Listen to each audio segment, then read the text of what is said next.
Bonjour tout le monde. Comme vous avez vu dans mon dernier vidéo, j'ai un nouveau set. Et aujourd'hui, je voulais faire ce petit vidéo pour vous informer de tout ce qu'il y a et tous les petits détails, les petits easter eggs que vous avez peut-être pas remarqué. De plus, vous discutez de l'équipement et de mon processus pour faire un vidéo. Donc suivez-moi, on y va tout de suite.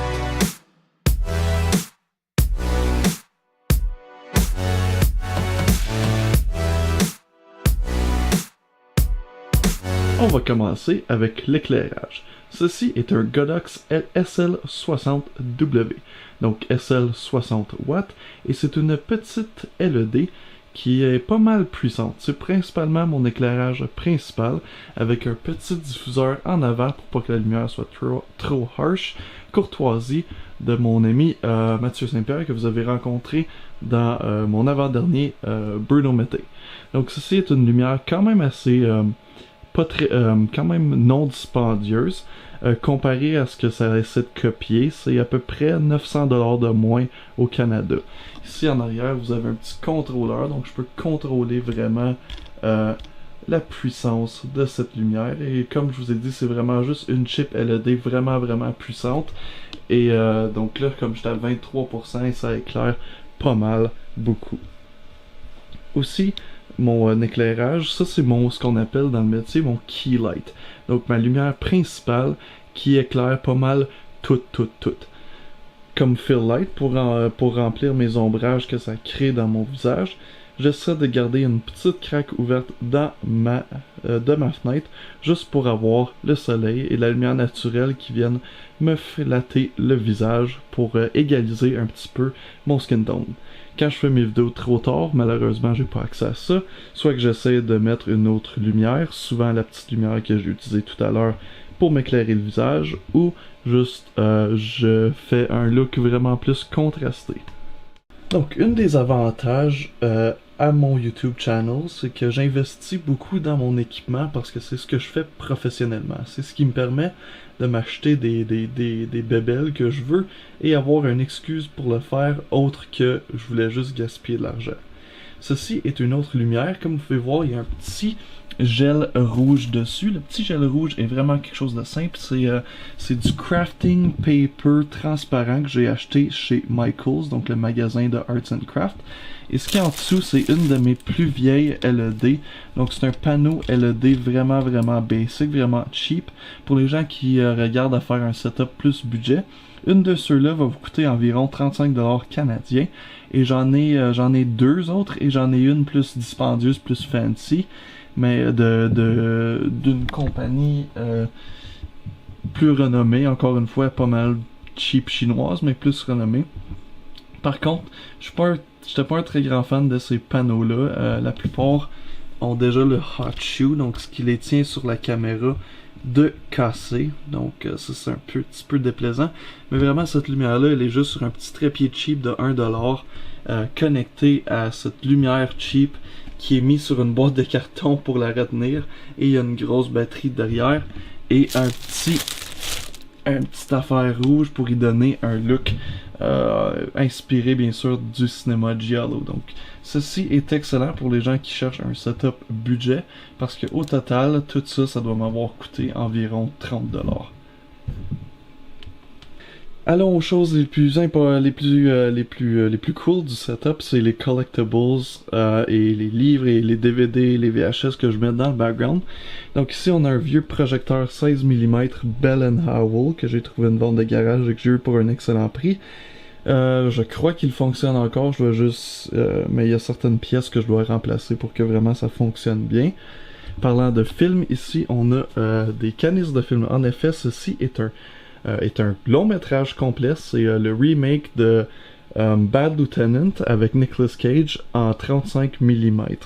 Donc ça, je l'ai trouvé à un marché aux puces et j'étais vraiment excité parce que j'avais jamais vraiment vu ça, des canisses de films en vrai, surtout du 35mm. Donc ça, c'est ce qui était envoyé aux salles cinéma. Et puis là, t'as 4 bobines parce que je crois que le film est comme 1h45 et... c'est vraiment quand même assez intéressant de voir, et tu peux les dérouler, voir image par image le film, donc pas mal cool. Et la compagnie, les détails Pour les gens qui veulent savoir, ça c'est comme le shipping label. Canada Cinema Distribution. Pas mal cool comme petit collectible. Ici nous avons les figurines de genre wrestling de Jason. Le livre de Hero Books sur Meiko Kaji, l'actrice japonaise qui est dans plusieurs films d'exploitation. Un excellent livre. En plus, ça se lit très très bien parce que c'est petit, il y a beaucoup d'images et le texte est pas trop long, ça se lit extrêmement bien. Même chose, mais pour Freddy, vraiment, ces figurines-là sont pas super belles, c'est pour ça que je les ai mis là, mais je trouve juste drôle. Et bien sûr, on a le livre de Monsieur Roger Corman, pas de Roger Corman, mais sur Roger Corman, qui est supposément out of print, donc très heureux de l'avoir. Crab Monsters, Teenage Caveman and Candy Stripe Nurses, King of the B-Movie. Je recommande aussi le documentaire A Hollywood Rebel sur Monsieur Corman. Ici nous avons mes livres. Bien sûr, il me faut le livre sur les Giallo, même si je n'étais pas un grand fan de ce livre-là. On a aussi mon livre par l'humoriste américain Jim Norton et Doug Stanhope, deux de mes humoristes favoris anglophones et mes inspirations dans mon sens de l'humour un peu très très dark.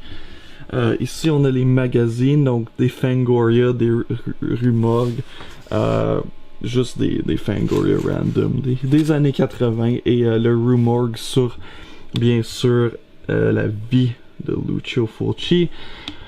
Halloween Edition, octobre 2006, et en bas on a 1001 films à voir et à revoir, qui est un livre par un critique, mais je sais pas, je l'ai lu un peu, mais c'est pas mal juste, c'est pas mon style de film. Ben, j'aime les films qui discutent de, c'est juste pour ma chaîne, je préfère les films d'horreur et d'exploitation, mais je me suis décidé de mettre ça dans le background, c'est juste pour dire que j'ai un peu de classe. Ici, on a un jeu, oui, parce que j'aime quand même les jeux vidéo. Fait longtemps que j'en ai pas trouvé un bon que j'ai joué beaucoup. Mais ça, c'est Need for Speed Porsche Edition. Pour les gens qui connaissent les jeux vidéo, vous savez que Porsche licence rarement leur véhicule pour les jeux vidéo. Donc, ça le fait qu'il y a un jeu juste de Porsche qui était probablement... qui est probablement la seule raison pourquoi que Porsche a accepté de le faire, parce que c'est juste des Porsche qu'il y a dans le jeu. C'est quand même assez intéressant.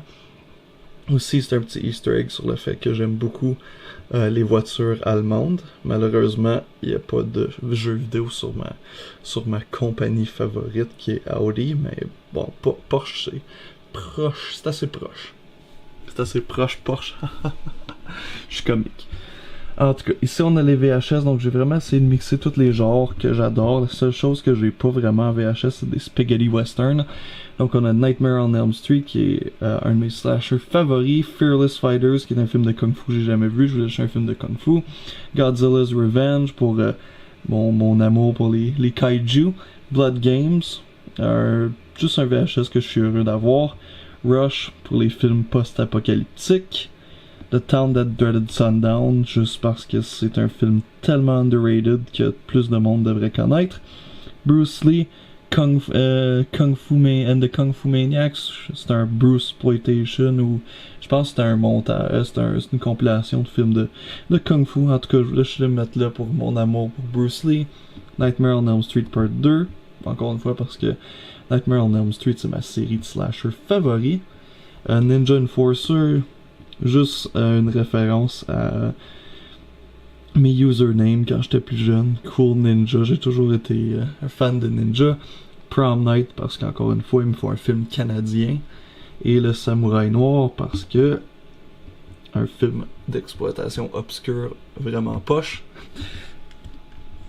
DVD, j'ai pas vraiment pensé, j'ai mis pas mal plein de vieux DVD que j'avais dans ma boîte de films mystères, mais il y a quand même une certaine logique. Dread, film d'horreur. Alien Autopsy, juste parce que j'aime vraiment les conspiracy theories. Where the Wild Things Are, parce qu'il me fallait un Blu-ray là-dedans. Tarantulas, un film de monstres. 20 Chilling, juste un set de Mill Creek, un film de Kung Fu. en fait plusieurs films de Kung Fu, Terminator 2 parce que c'est merveilleux et Wolf Creek parce que pourquoi pas. Donc yeah, merci d'avoir regardé cette vidéo et j'espère que vous avez apprécié ce set et que maintenant vous savez plus les détails, vous allez pouvoir regarder, voir si vous pouvez trouver tous les easter eggs dans mes vidéos futures. Donc merci beaucoup, à la prochaine.